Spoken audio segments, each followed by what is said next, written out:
भारत में मवेशियों की एक बड़ी संख्या है। इसके अलावा भारत की ग्रामीण आबादी का एक बेहद बड़ा हिस्सा कृषि पर निर्भर है।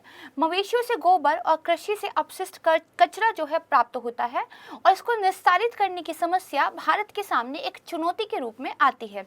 इसी को ध्यान में रखते हुए सरकार ने एक योजना प्रारंभ की है जिसका नाम है गोबर धन योजना। दरअसल इस योजना का जो उपयोग है वो ये है कि जो मवेशियों का गोबर है और कृषि का जो कचरा है उससे बायोगैस का उत्पादन किया जाएगा। प्रधानमंत्री नरेंद्र मोदी ने ये कहा है कि ये सिर्फ एक योजना नहीं है बल्कि ग्रामीण भारत को स्वच्छ रखने का एक विकल्प है, एक संकल्प है। इसके अलावा जो किसान है, पशुपालक है, उनकी आय को दुगना करने के लिए और साथ में कचरे से एनर्जी की प्रोडक्टिविटी के लिए हमारा क्या है, एक मिशन है। इसीलिए ये क्या है, ये वेस्ट टू वेल्थ है और साथ ही ये वेस्ट टू एनर्जी है। तो आइए आज की वीडियो में गोवर्धन योजना के बारे में विस्तार से चर्चा करते हैं। नमस्कार दोस्तों, मैं प्राची संस्कृति आईएएस यूट्यूब चैनल पर आप लोगों का बेहद स्वागत करती हूँ। आइए वीडियो स्टार्ट करते हैं। उससे पहले एक जरूरी सूचना, संस्कृति आईएएस की ओर से एक फाउंडेशन बैच सामान्य अध्ययन का प्रारंभ हो रहा है जिसकी तिथि है 14 अप्रैल 2022 11:30 बजे से क्लासेस आपकी होंगी। इस बैच में एडमिशन लेने के लिए आप हमसे जानकारी प्राप्त कर सकते हैं। सभी जानकारियां डिस्क्रिप्शन बॉक्स में दी गई हैं, आप देख सकते हैं। इसके अलावा आप हमारी संस्कृति आईएएस वेबसाइट को भी विजिट कर सकते हैं। डिस्क्रिप्शन बॉक्स में संस्कृति आईएएस की ऐप का भी लिंक दिया गया है, आप प्ले स्टोर से हमारी ऐप को भी डाउनलोड कर सकते हैं। तो चलिए शुरू करते हैं आज का वीडियो। सबसे पहले देखते हैं कि आखिर गोवर्धन योजना ये चर्चाओं में क्यों है। तो देखिए, मध्य प्रदेश के शहरों में भी प्रारंभ होगी गोवर्धन योजना, ऐसा वहां के मुख्यमंत्री ने कहा है। उन्होंने ये कहा है कि विभिन्न शहरों में गोवर्धन योजना प्रारंभ की जाएगी और गाय के गोबर को क्रय करने की, खरीदने की जो है व्यवस्था की जाएगी। इसके बाद देखिए, इंदौर का नाम आता है। इंदौर में दरअसल क्या हुआ है, एशिया का सबसे बड़ा सीएनजी प्लांट जो है इसका उद्घाटन हुआ है और प्रधानमंत्री मोदी ने वीडियो कॉन्फ्रेंसिंग के जरिए इसको किया है। ये 15 एकड़ का होगा, 150 करोड़ की लागत से बनेगा और इसका जो निर्माण किया गया है ये गोवर्धन योजना के तहत ही किया गया है। ठीक है, तो आइए गोवर्धन योजना क्या है ये समझते हैं। यहाँ पर देखिए, न्यूज़पेपर में बताया गया है कि पीएम मोदी की स्टेटमेंट है कि गोवर्धन योजना एक बेंचमार्क सेट करेगी स्वच्छ भारत मिशन के गोल के लिए और साथ में पोल्यूशन यानी कि प्रदूषण को कम करने के लिए। अब देखिए, गोवर्धन दरअसल ये एक छोटा नाम है, इसकी जो फुल फॉर्म है वो अलग से है, मैंने आपको बताई हुई है। ग्लेवनाइजिंग ऑर्गेनिक बायो एग्रो रिसोर्सेज धन योजना, ये इसकी फुल फॉर्म है। देखिए, इसकी शुरुआत जो हुई थी वो बजट 2018 में श्री अरुण जेटली जी के द्वारा ही कर दी गई थी, लेकिन क्योंकि लगातार ये योजना भी चर्चाओं में बनी हुई है और एग्जाम के पॉइंट ऑफ व्यू से काफी इंपॉर्टेंट है, तो इसको आज हम डिस्कस कर रहे हैं क्योंकि इस पर प्रश्न आने की संभावना काफी बनती है। इसमें देखिए क्या होगा, इस योजना के तहत जो पशुओं का मल होगा, गोबर होगा, कृषि का जो अपशिष्ट निकलता है जैसे धान की भूसी बच जाती है, ठीक है, उन सब का जो है यूज किया जाएगा सीएनजी या फिर आप कह सकते हैं बायोगैस बनाने में। ठीक है, तो यही इसका मेन उद्देश्य है। अब इसकी वजह से और कितने कार्य इस योजना के द्वारा होते हैं उनको हम एक एक कर समझते हैं। तो आगे देखते हैं। देखिए, गोवर्धन योजना किसानों से गोबर खरीदेगी नीतीश सरकार, ये बिहार की न्यूज़ है, और मीथेन गैस बनाकर गांवों में जो है सप्लाई करेगी। इसके लिए क्या किया जाएगा, प्रत्येक जिले में एक प्लांट स्थापित किया जाएगा और इस प्लांट में जो गोबर लाया जाएगा उसको किसानों से खरीदा जाएगा और फिर उससे जो गैस बनेगी उसका वितरण जो है गाँवों में ही कर दिया जाएगा। तो दो फायदे तो आपको समझ में आ गए होंगे। पहला, जो चीज़ कचरा मानी जाती थी उससे भी इनकम जो है किसानों को मिलेगी, सरकार गोबर खरीद रही है।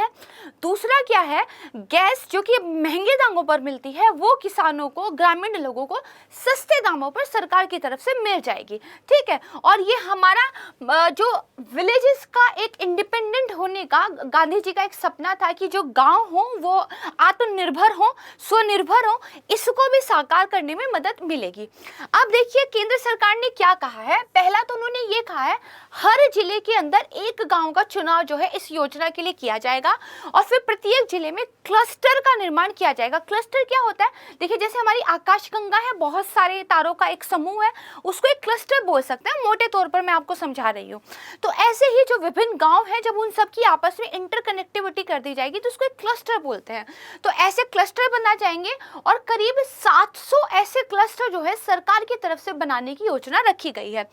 देखिए, पंचायती राज निदेशालय जो होगा वो नोडल एजेंसी के रूप में काम करेगा। वेरी इंपॉर्टेंट फैक्ट है, इसको ध्यान रखिएगा, ठीक है। अब देखिए, योजना की जो निगरानी की जाएगी राज्य स्तर पर अगर बात करूं तो मुख्य सचिव की अध्यक्षता में एक समिति स्थापित की गई होगी, उसके द्वारा की जाएगी। और इस योजना के अंतर्गत जो जिला स्तर पर गोबर बेचा जाएगा वो किसकी निगरानी में होगा, वो डीएम की अध्यक्षता में जिला स्तर पर जो है बेचा जाएगा, ठीक है। तो थोड़ा सा इसका जो एडमिनिस्ट्रेटिव स्ट्रक्चर है वो ध्यान रखिएगा। अब बात करते हैं इसका उद्देश्य क्या है। तो सबसे पहले बात तो देखिए, जो गोबर है पहले पुराने टाइम में खाद के रूप में खेतों में यूज होता था, लेकिन अभी केमिकल पेस्टिसाइड्स आने के बाद इसका उपयोग जो परंपरागत रूप से होता था वो नहीं होता है, तो एक वेस्ट के रूप में जो है गाँव में पड़ा रहता है। अब क्योंकि ये एक तो जगह लेता है, दूसरी बात क्या है, इससे पॉल्यूशन होता है, हवा खराब होती है, और इस पे जो अलग अलग प्रकार के जीव आते हैं, फिर वही जीव जो है इंसानों के कांटेक्ट में आते हैं, तो विभिन्न बीमारियों को भी जन्म जो है मिलता है।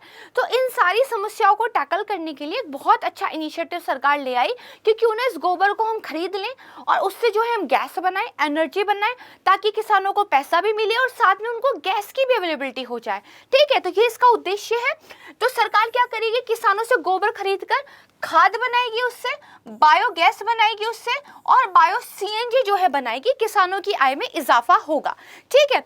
देखिए, उद्यमियों को भी बढ़ावा सरकार की तरफ से दिया जाएगा कि वो गांवों में जाकर जो है इस तरह के कचरे की जो है खरीद करें, इसका संग्रहण करें और फिर जो है इसका प्रोडक्शन जो कुछ करें। इसके अलावा देखिए, पर्यावरण स्वच्छता को बढ़ावा मिलेगा और जो वेक्टर जनित बीमारियां होती हैं इन पर अंकुश लगाया जा सकेगा, क्योंकि आपका गाँव क्या है, साफ हो रहा है।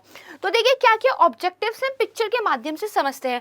पहला तो ये है, ये सपोर्ट करेगा विलेजेस को, जो उनके कैटल वेस्ट होते हैं, साथ में उनके जो एग्रीकल्चर वेस्ट होते हैं उसको एक तरीके से क्या है, ऑर्गेनिकली खाद में बदलने के लिए और साथ में एनर्जी में बदलने के लिए। दूसरा ये देखिए क्या करेगा, ये कम्युनिटीज को सपोर्ट करेगा कि वो अपने वेस्ट को क्या है, वेल्थ में बदल सके। फिर देखिए क्या करेगा, ये एनवायरमेंटल सैनिटेशन को जो है एक तरीके से प्रमोट करेगा और जो हमारी वेक्टर बोर्न डिजीज होती हैं उनको जो है कम करेगा। फिर देखिए इसके अलावा क्या होगा, कन्वर्ट करेगा ये ऑर्गेनिक वेस्ट को, स्पेशली जो कैटल वेस्ट होता है उसको बायोगैस और फर्टिलाइजर में। और फिर ये क्या है, रूरल एंटरप्रेन्योरशिप, ग्रामीण उद्यमिता को बढ़ावा देगा और इसकी वजह से एक इनकम जनरेशन होगी, ठीक है। ये देखिए जो हमारा स्वच्छ भारत मिशन ग्रामीण वाला है उसकी जो वेबसाइट है वहां से मैंने स्क्रीनशॉट लिया है, यानी कि सारे ऑब्जेक्टिव्स सरकार की तरफ से ही बताए गए हैं।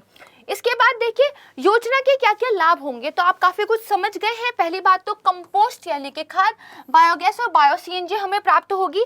इसके अलावा देखिए सरकार ने एक ऑनलाइन पोर्टल शुरू किया है जहां पे ग्रामीण क्षेत्रों के किसान जाकर रजिस्टर कर सकते हैं। अगर आप चाहते हैं तो आप भी रजिस्टर कर सकते हैं और इस योजना का लाभ उठाने के लिए जो भी जरूरी काम है उनको पूरा करके आप भी इस स्कीम का लाभ जो है ले सकते हैं, ठीक है। इसके बाद देखिए जो ग्रामीण क्षेत्र है वहां पर जो बायोगैस प्लांट लगाए जाएंगे वो किन किन स्तरों पर लगाए जाएंगे, व्यक्तिगत आप लगा सकते हैं, इसके अलावा सामुदायिक कम्युनिटी के लेवल पर आप लगा सकते हैं, सेल्फ हेल्प ग्रुप में आप लगा सकते हैं, जैसे गौशाला वगैरह होती है जिनको कुछ एनजीओ, कुछ मंदिर जो है संचालित कर रहे होते हैं, वो भी इस योजना का लाभ जो है ले सकते हैं, ठीक है। इसके बाद देखिए ये काम कैसे करता है, ये देखिए यहाँ पे क्या है, एनिमल फार्म्स, इंडस्ट्रीज और म्यूनिसिपैलिटीज है, ठीक है। यहाँ से क्या है, सारा का सारा ऑर्गेनिक वेस्ट आपको मिल रहा है, इसको एनारोबिक डाइजेशन के तहत जो है जो आपकी बायोगैस है उसमें कन्वर्ट कर दिया जा रहा है। एनारोबिक डाइजेशन क्या होता है, जब हवा की अनुपस्थिति में आप जो है किसी चीज को अपघटित करने का काम करते हैं उसी को एनारोबिक डाइजेशन बोलते हैं, ठीक है। तो इसको देखिए प्लांट के अंदर जो है डाइजेशन किया जाएगा, यहाँ से आपको हीट और इलेक्ट्रिसिटी मिलेगी जो वापस आप इनको पहुंचा देंगे। इसके बाद इसको प्यूरिफाई अगर आप करेंगे तो बायोमीथेन बन जाएगी, ठीक है, जिसमें मीथेन 94% होती है।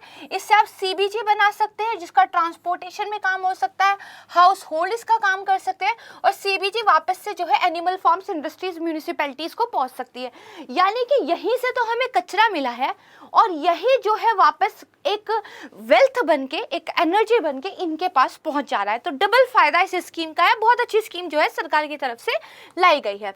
ये देखिए इस तरह के प्लांट होते हैं, ठीक है। इन प्लांट्स के अंदर ही जो है अपशिष्ट को डाल दिया जाता है और इनके अंदर देखिए हवा की अनुपस्थिति में एनारोबिक डाइजेशन की प्रक्रिया होती है, ठीक है। उसके बाद क्या होता है, एक तो आपकी क्या होती है जो बायोगैस होती है वो निकलती है, दूसरा क्या है जो गोबर और अपशिष्ट होता है उसका उस डाइजेशन के बाद क्या है अपघटन हो जाता है और अपघटन के बाद खाद का निर्माण उससे हो जाता है, कंपोस्ट बन जाती है। उस कंपोस्ट को अगर आप खेतों में डालते हैं तो वो ह्यूमस की आपूर्ति करती है और एक तरीके से खेती के लिए बहुत ज़्यादा फायदेमंद होती है। ऑर्गेनिक खाद के रूप में आप उसको जो है प्रयोग कर सकते हैं।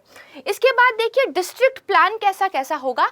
देखिए प्रत्येक जिले में कम से कम एक मॉडल परियोजना होगी।